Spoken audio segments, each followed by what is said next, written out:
Olá, povo de Deus, quarta-feira da 31ª semana do Tempo Comum, 4 de novembro de 2020.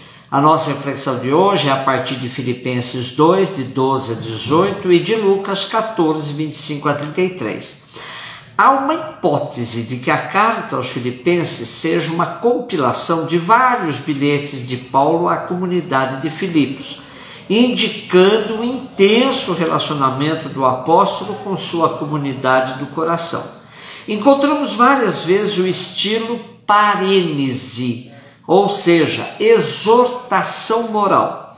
O apóstolo, apesar de confiar e se alegrar muito com a comunidade, não se cansa de exortá-la a continuar firme no caminho assumido por eles, tanto na presença quanto na ausência do apóstolo. Exorta-os a trabalhar pela própria salvação, a evitar murmurações e discussões, que se mantenham irrepreensíveis e íntegros como filhos de Deus sem defeitos.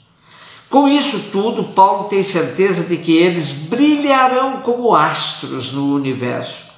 Exorta-os ainda a conservarem a palavra da vida, pois assim o apóstolo tem certeza de que sua vida e seu esforço não foram em vão. Uma vez mais, Paulo fala da possibilidade da proximidade de sua morte, mas sem lamentos e reclamações, mas com alegria por ter certeza de que será sacrificado em vista de uma justa causa, a perseverança na fé de todos da comunidade. E por isso exorta a comunidade a se alegrar também com ele. Como bem sintetizou o exegeta português, essa parênese paulina tem 3 etapas. Em primeiro lugar, os cristãos devem dedicar-se com temor e tremor à sua salvação. Ao mesmo tempo, devem lembrar-se de que só Deus pode suscitar neles a capacidade de viver de acordo com a sua vontade. Em segundo lugar, os cristãos devem resplandecer como astros no mundo, não para se exibirem, mas para conservarem a palavra da vida. E em terceiro lugar, os cristãos hão de contribuir para o crescimento da alegria do apóstolo, na medida em que se dispuserem a oferecer a vida em sacrifício agradável a Deus, em oblação.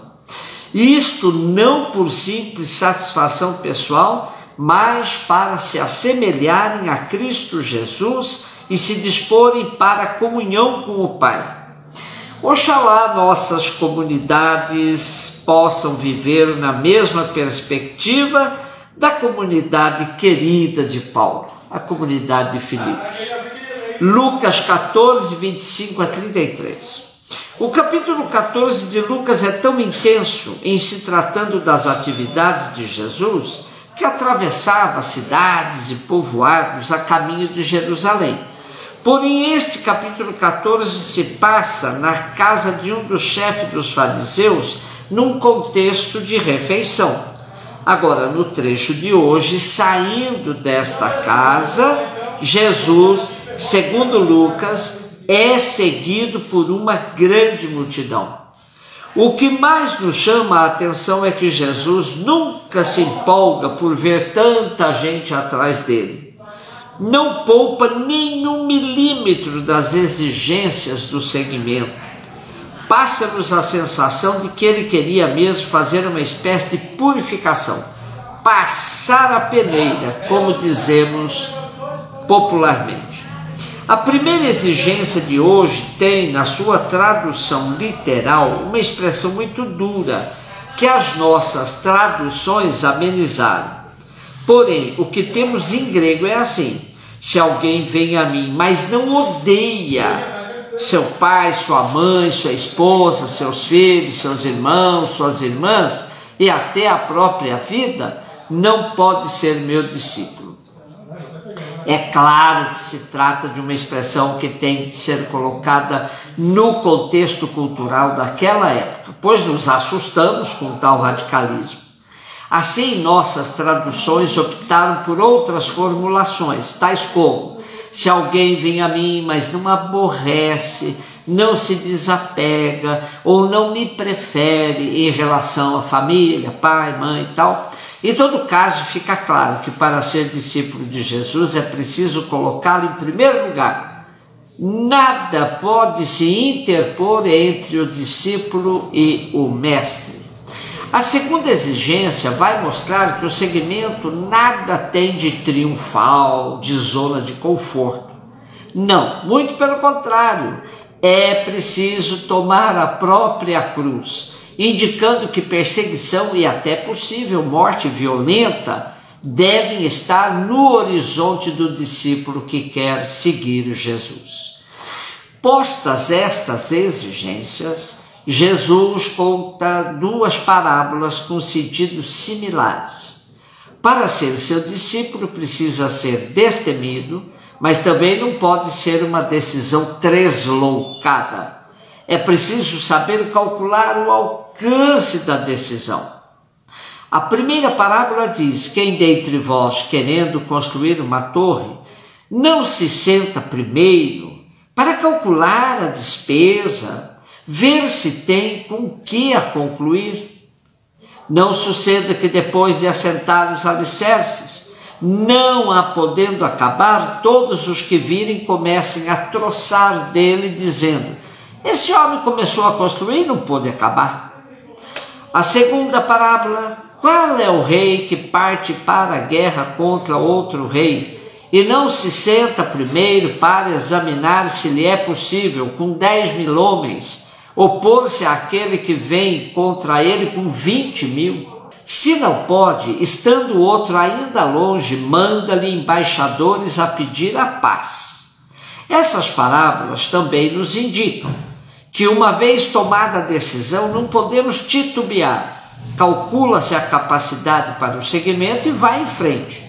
Nada de ficar preso ao passado, de ficar olhando para trás. É importante ter capacidade para terminar o projeto começado. Odiar o pai e a mãe, carregar a cruz, seguir Jesus, renunciar a todos os bens, são exigências para lá de radicais. Tamanha radicalidade poderá suscitar muitas desculpas, mas para não assumir o segmento e continuarmos tocando a nossa vidinha do jeito que dá, que conseguimos fazer. Quem analisa o comportamento de Jesus e o compara com um candidato político em tempos eleitorais se assusta, pois ao invés de promessas, Jesus apresenta exigências. Exatamente o contrário.